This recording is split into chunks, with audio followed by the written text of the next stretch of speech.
Hello, this is Ethan from exfidebibles. This will be part 2 of my series on what I wish I knew when I was just starting out leatherworking and Bible rebinding.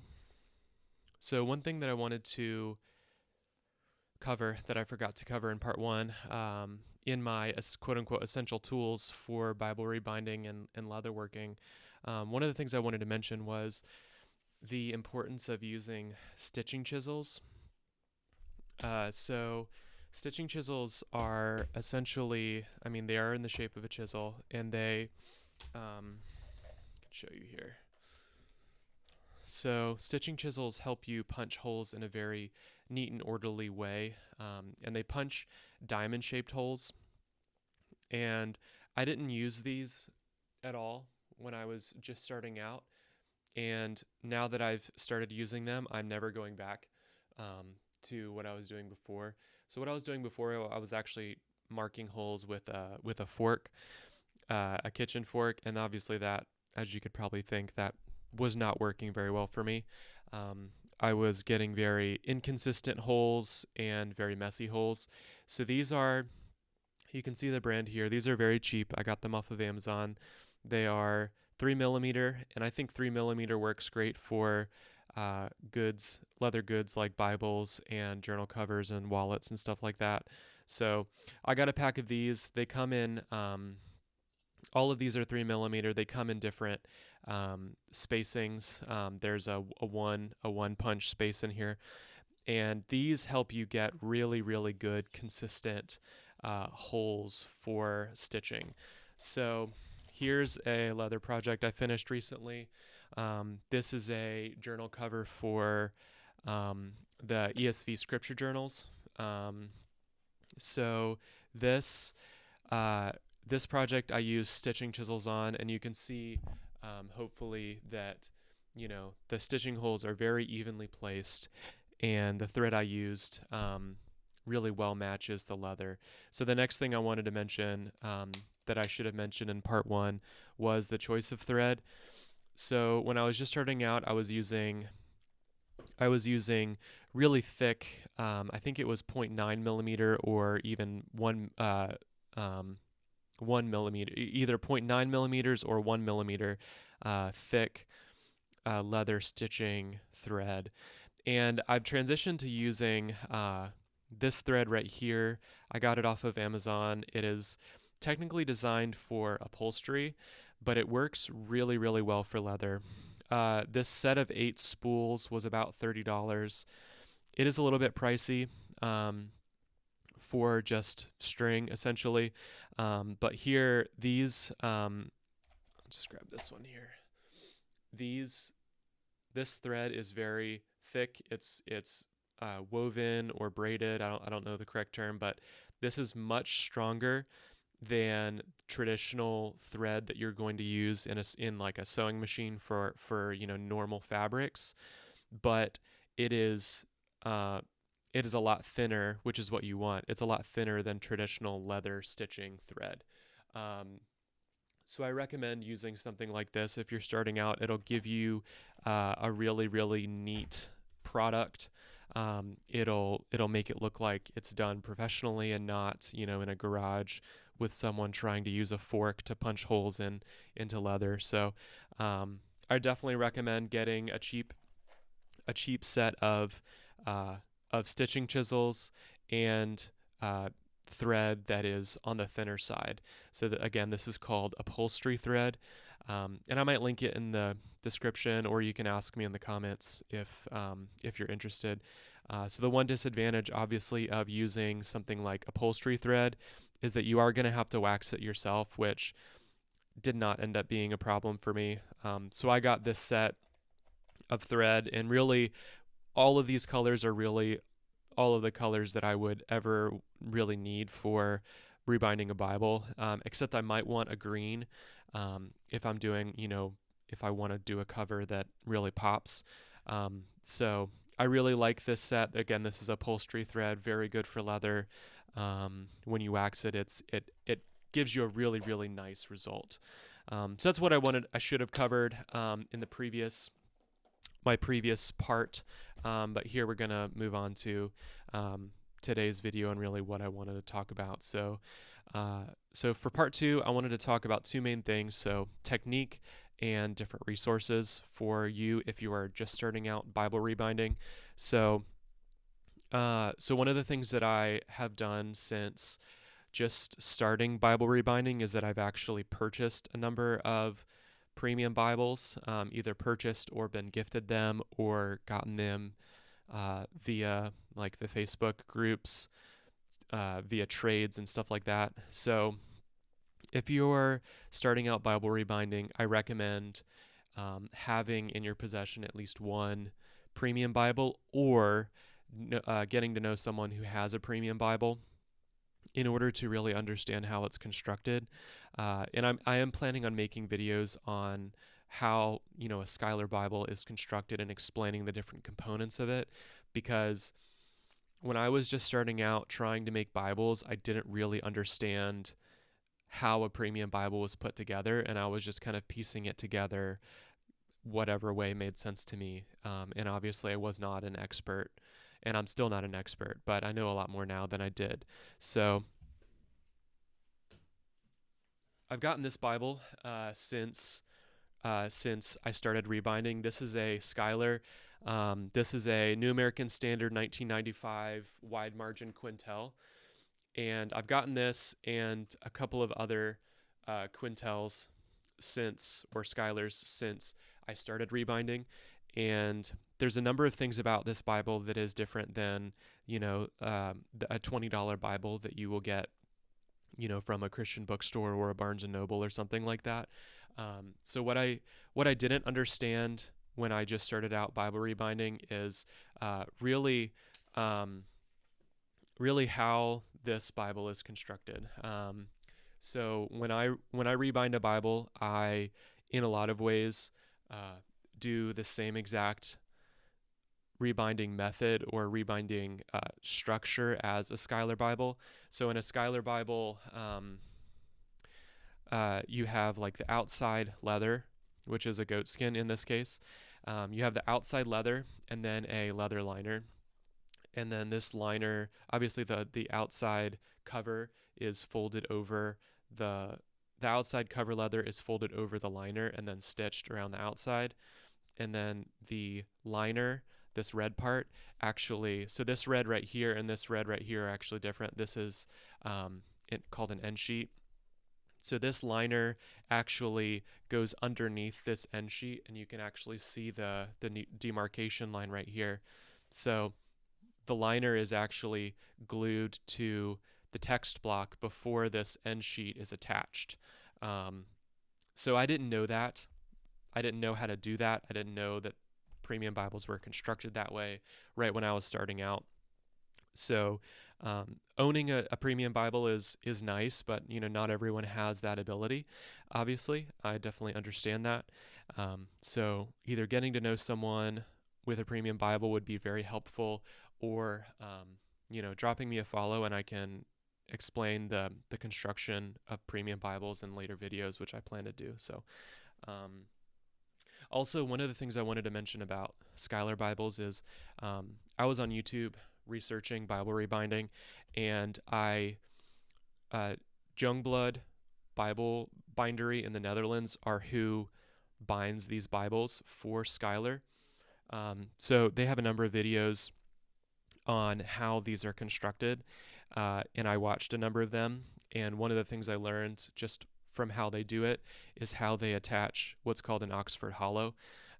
So an Oxford hollow, this is getting kind of technical, so bear with me here. So an Oxford hollow is a hollow tube of paper that is a craft paper that is glued on the spine of a Bible, and it helps keep the text block when it opens from essentially overflexing, and enables it to do a nice progressive, hopefully you can see that okay. Yeah, it enables the text block to arch in a really not only aesthetically pleasing way, but a structurally sound way, instead of causing the text block to kind of like cave in and crease at weak points. So when you have a text block when it opens and closes, there's a lot of physics involved in in the process of when a book opens and closes. Essentially, a text block is always going to want to break. Essentially, it's kind of pulling on itself and creasing along the spine. And what an Oxford Hollow does is it gives structure to the text block and essentially reins it in and kind of cables it down in a way and enables it to not crease at one certain point, because when it starts to crease and break at one certain point, it just continues to go and doesn't stop. So one of the things I learned from watching some of Skylar's I think it's Youngblood's videos on YouTube. I can link them in the comments. They use an Oxford Hollow, which a lot of Bible rebinders use an Oxford Hollow. But one of the things I learned from their videos is that they glue their Oxford Hollow to the text block, which everyone does that. But they actually glue their Oxford Hollow to the spine or the cover as well. So I learned that recently, and I've been doing it on all of my more recent Bible rebinds, and it's been great for me. So what that enables a Bible to do is it enables the cover and the block to stay really close to one another. And one of the things that I was really frustrated about when I was just starting out was try to see here, make sure you can see that. One of the things that I encountered when I was just starting out was I got really annoyed by a text block and a cover, the text block pulling away from the cover right here. And what would happen is there would essentially be a gap where you could see down, essentially down the entire spine of the cover. And I started attaching my covers to the block via the Oxford Hollow, and that enables a very structurally sound as well as aesthetically pleasing product. So I started doing that because Skylar does it, and that little bit of technique knowledge was really helpful for me. So definitely, I'm definitely going to be doing that more and more. So additionally, another bit of technique that I have picked up via research and via personal experience was how to factor in the tab of a Bible. So I'll pull out my Skylar again just to show, because it's a little bit easier to see here. So as I was explaining, this liner is attached to the text block underneath this end sheet. And this little half inch or inch bit of liner underneath here is called a tab.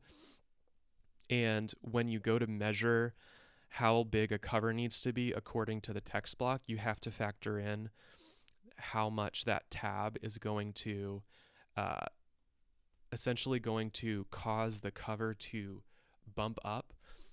Because if you don't compensate for that tab, your cover is going to be too small. And I learned that by experience, not by someone telling me.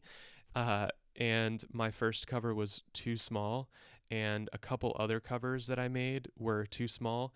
And since then, I've learned how to well compensate for that. And really, for me, what it was I bought a large amount of goat skin and a large amount of liner material, and I really dialed in how much I needed to add for that tab. So I know exactly how much I need to add for smooth cell pig lining from Springfield leather. I need to add 3/16 for that exact liner material. And that was something that I didn't really know how to do, and I didn't have any kind of guidance for someone to tell me, hey, try this leather. I've used this exact leather before.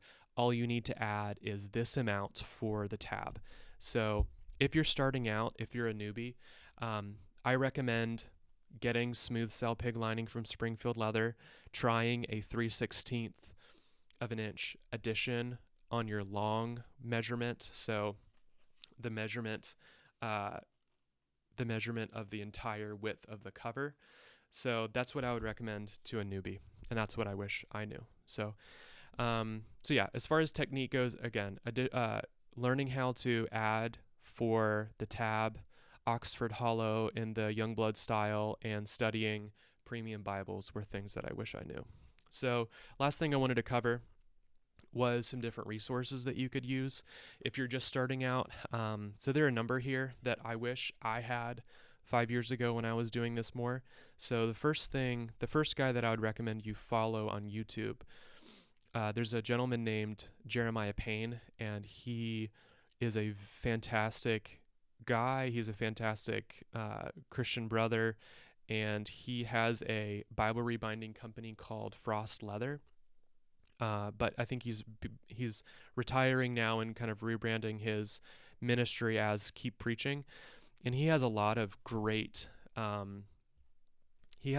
really great videos on YouTube explaining Bible rebinding, and he has been very helpful for me. So definitely give him a follow, check him out, Frost Leather or Keep Preaching on YouTube. His Bibles are incredible. Like they look better than factory made Bibles, in my opinion. They're some of the best in the world. Quite frankly, I think what a bindery like Youngblood can produce for Skylar. I mean, they're very skilled, but they have to keep production up in order to keep orders. But a guy like Jeremiah Payne from Frost Leather, or a guy like Post Tenebris Lux Bible Rebindery, or even like newer guys like Rockwall Bibles or Redbird Bibles, these guys, they're able to put the care into individual Bibles that bigger binderies just can't do. So I'd recommend checking out Frost Leather. He's great. Definitely check out Bibles by Drew on YouTube if you're going to try Bible rebinding. He has a great video on how to measure for Bible rebinding and measure your leather properly, which was very, very helpful. He's the one that gave me that 3/16 addition for the tab here, and I just ended up running with that, and it ended up working really well for me. So check out Bibles by Drew on YouTube. Thirdly, I'd recommend buying Diego Coloca's book that's called How to Rebind a Bible from Start to Finish. Diego Coloca is one of like the top 5 best Bible rebinders in my opinion, and he wrote a book kind of explaining from end to end how to rebind a Bible, what you need to do, the different tools that you need. So definitely buy his book. You can get it on Amazon. And fourthly, as far as communities go that are into Bible rebinding, there's a Facebook group called the Bible Rebinder Support Group that has been a huge help for me. Some really, really skilled craftsmen, tradesmen have helped me with simple questions, more advanced questions, recommendations for different leathers, different thicknesses of leathers to buy, different liners. If you want to get into like foil stamping spines, they would help you not waste your money, essentially. So definitely check out the Bible Rebinder support group on YouTube. They're great. I'm on there, and a number of other, just Jeremiah Payne's on there from Frost Leather, and Kevin from Redbird Bibles is on there. So definitely check out the Rebinder support group. Well, if you've tuned in this long, I want to thank you for watching. I'm going to be posting videos pretty regularly here, and really my aim is to share what I know with people who are just trying to start out and are who don't know, because I didn't have someone like me who is 10 or 12 Bibles in, or 10 or 11 Bibles in, giving just advice on how to start out. So that's what I'm here for. And if you are interested in getting a Bible rebound by me, I do these very inexpensively with premium supplies and premium leathers. So if you are interested in getting a Bible rebound, please reach out to me. Generally, my pricing is very economical. Normally, um, so at this point in my rebinding, I'm at 10 or 11 Bibles that I've rebound, and my pricing currently it's always kind of due to change with the market, but I'm doing Bible rebinds at cost right now and not really factoring in too much my profits or or my essentially my labor for Bibles. Um, so if you wanted a Bible like this with this type of leather, this type of liner, it would be about $65 to $75. So if you want something like this and you don't, if you don't need or don't have, $200 to $300 to spend on like one of the really big premium Bible rebinds, I can do it very inexpensively for you, and I would love to do that for you. So definitely reach out to me via direct message here on YouTube. I also have an Instagram that I post on regularly. I'm primarily on Instagram. That's kind of where I do a lot of my posting. I am exfidebibles. There's a space in there at EXFIDE exfidebibles on Instagram. So if you want to, learn more about Bible rebinding, or if you're interested in premium stationery, leather stationery items like journal covers and such, I'm going to be posting more about those here in the coming weeks. So definitely give me a follow, or just give me a comment, something like that, whatever you want to do. Thank you, and bye-bye.